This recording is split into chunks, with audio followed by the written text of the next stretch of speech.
اور اللہ پاک نے قرآن میں فرمایا کہ تم مجھ سے ویسا ہی پاؤ گے جیسا میرا گمان کرو گے۔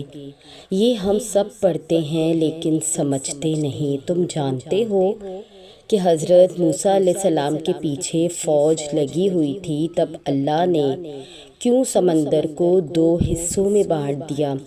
تم جانتے ہو کہ حضرت ابراہیم علیہ السلام کو آگ میں جانے کا حکم دیا گیا تو کیوں اس آگ کو ٹھنڈا کر دیا گیا؟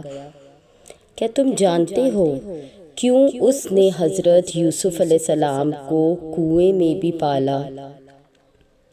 کیا تم جانتے ہو کہ کیوں اس نے حضرت ہاجرہ کو صحرا میں بھی زمزم دیا؟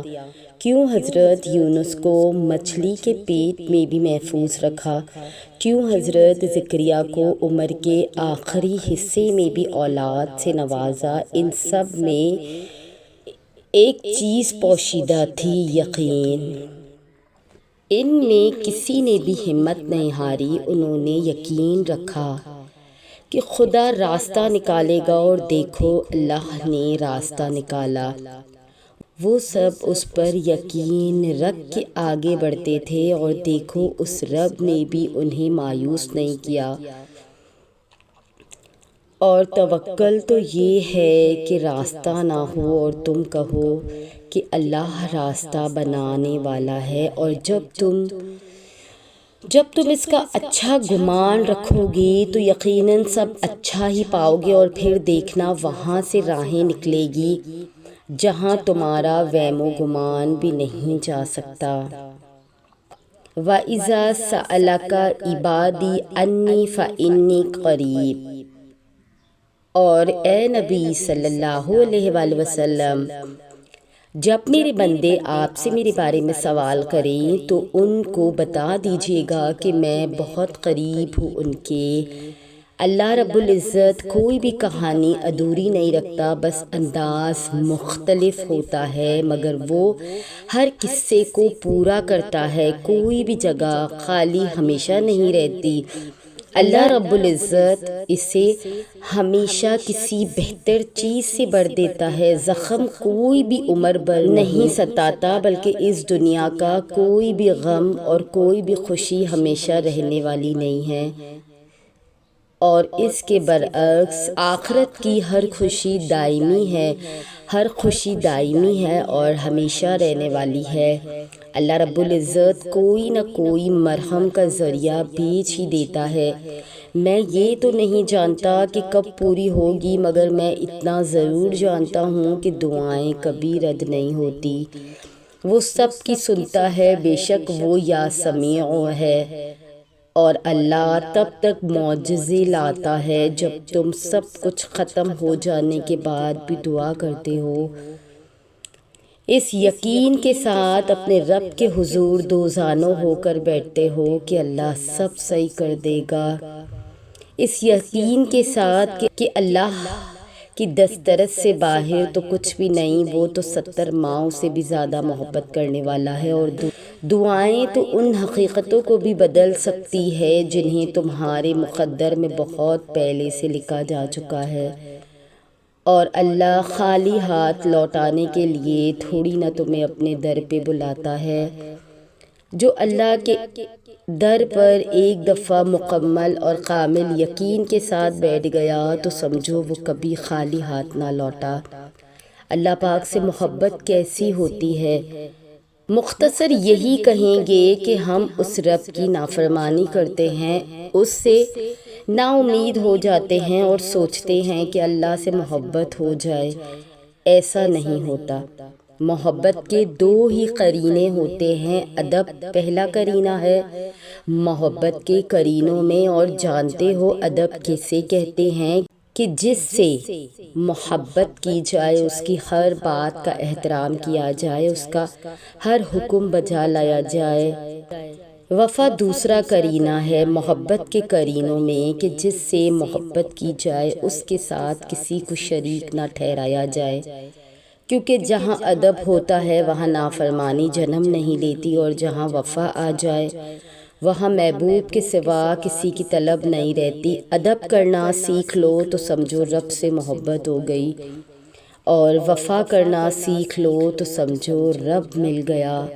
وہ رب مل گیا ہمیں جو پہلے سے ہی ہمارا ہے، جو منتظر ہے اپنے بندوں کی توبہ کا، جو منتظر ہے اپنے بندوں کی ملاقات کا، جو بندوں سے بہت محبت کرتا ہے۔ کہ کسی سیانے نے بات کی، جب میرے رب نے مجھے میرا نصیب بدلنے کا اختیار دے رکھا ہے تو پھر میں کیوں نہ مناؤں اس کو۔ نہ محرم کو مت مانگو، محبت کو مت مانگو۔ کیوں؟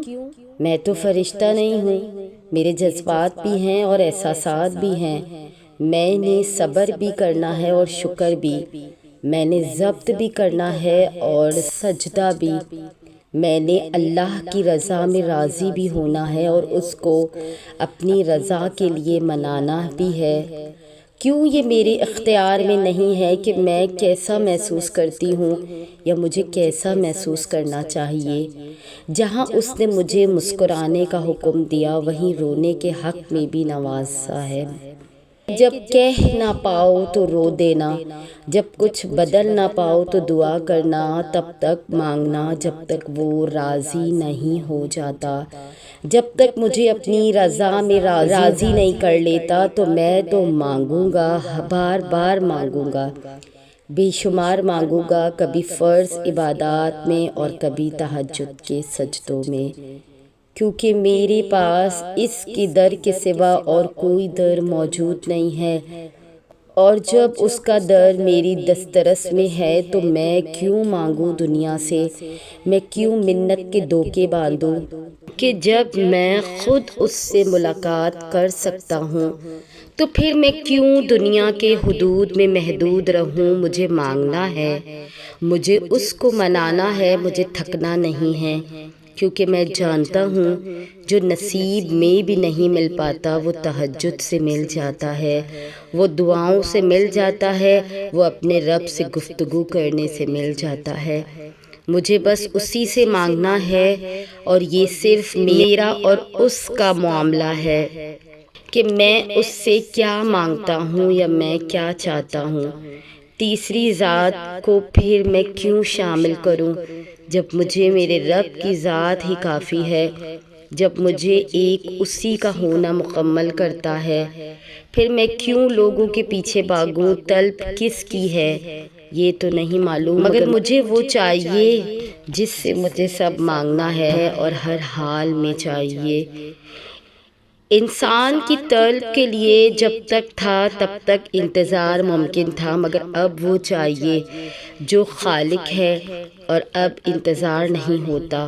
اب تو بس جی چاہتا ہے کہ اتنی اونچی پرواز ہو کہ دنیا کہیں دور پیچھے چھوٹ جائے اور میں اس تک پہنچ جاؤں اور بس خاموشی سے خود کو سمیٹ کر اس کی آغوش میں چھپا لوں، نہ کوئی مجھے دیکھے اور نہ میں کسی کی دسترس میں آؤں سوائے میرے اللہ کے۔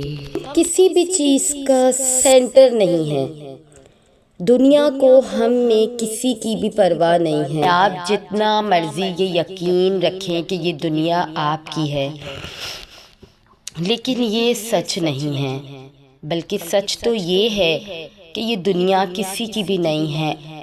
آپ آج اس دنیا سے چلے جائیں گے تو کل یہی دنیا آپ کے بغیر اپنے کاموں کو جاری رکھے گی، تھمے گی نہیں، نہ ہی رکے گی۔ یہ تو اتنی تیز چلتی ہے کہ چلے جانے والے کا غم منانے کا بھی موقع نہیں دیتی۔ یہ ایک دفعہ چلے جانے والوں کے واپس لوٹ آنے کا انتظار بھی نہیں کرتی۔ آپ ہو یا نہ ہو اس نے چلتے رہنا ہے۔ آپ جتنا کہیں گے کہ یہ دنیا آپ کی ہے، یہ اتنا ہی آپ کو غلط ثابت کرنے کے حالات پیدا کر دے گی۔ یہ سب آپ کے ساتھ شیئر کرنے کا مقصد ہرگز آپ کو ڈرانا نہیں ہے، یہ سب آپ کے ساتھ شیئر کرنے کا مقصد آپ کو اس ڈر سے آزاد کرنا ہے کہ آپ اکیلے رہ جائیں گے، کیونکہ آخر میں آپ واقعی اکیلے رہ جائیں گے۔ اسی لیے اس دنیا کو عارضی دنیا کی طرح دیکھنا شروع کریں، اس کے پیچھے بھاگنا بند کر دیں۔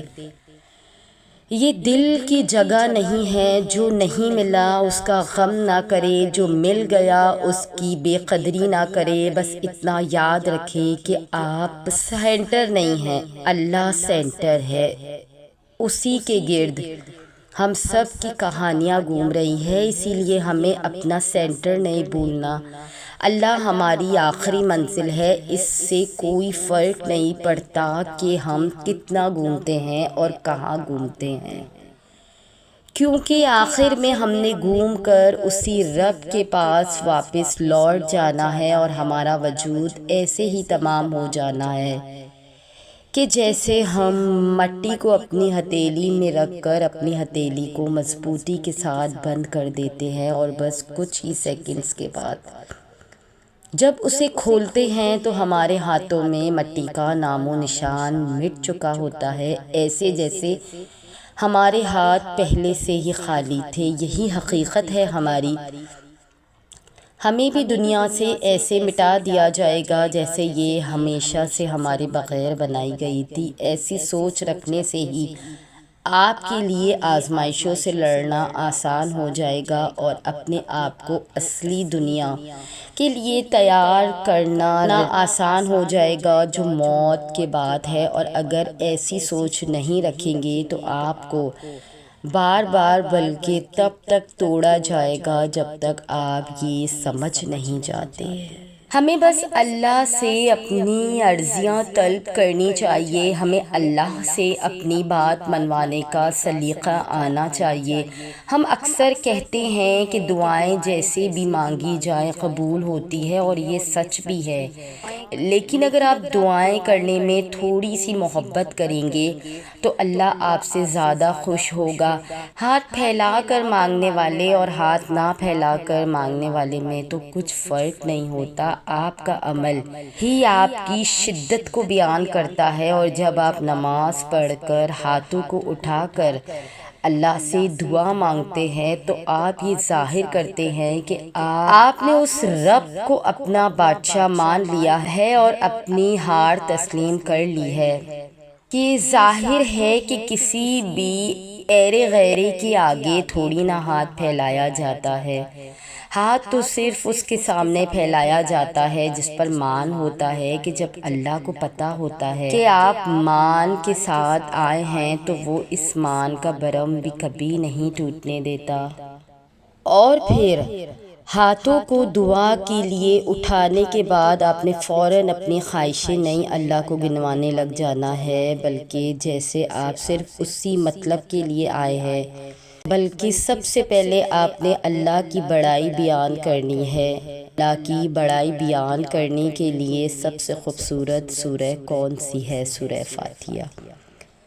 سورہ فاتحہ ہی ہمیں دعاؤں کے آداب سکھاتی ہے، کیونکہ سورہ فاتحہ اپنے آپ میں ہی سب سے بڑی دعا ہے۔ پھر آپ نے درود شریف پڑھنا ہے تاکہ اللہ سے اور اس کے حبیب سے ایک رشتہ قائم ہو سکے، کیونکہ سورہ فاتحہ اپنے آپ میں سب سے بڑی دعا ہے۔ پھر آپ نے درود پاک پڑھنا ہے کہ جب تک آپ اللہ کے محبوب کو راضی نہیں کریں گے تب تک اللہ آپ سے راضی نہیں ہوگا۔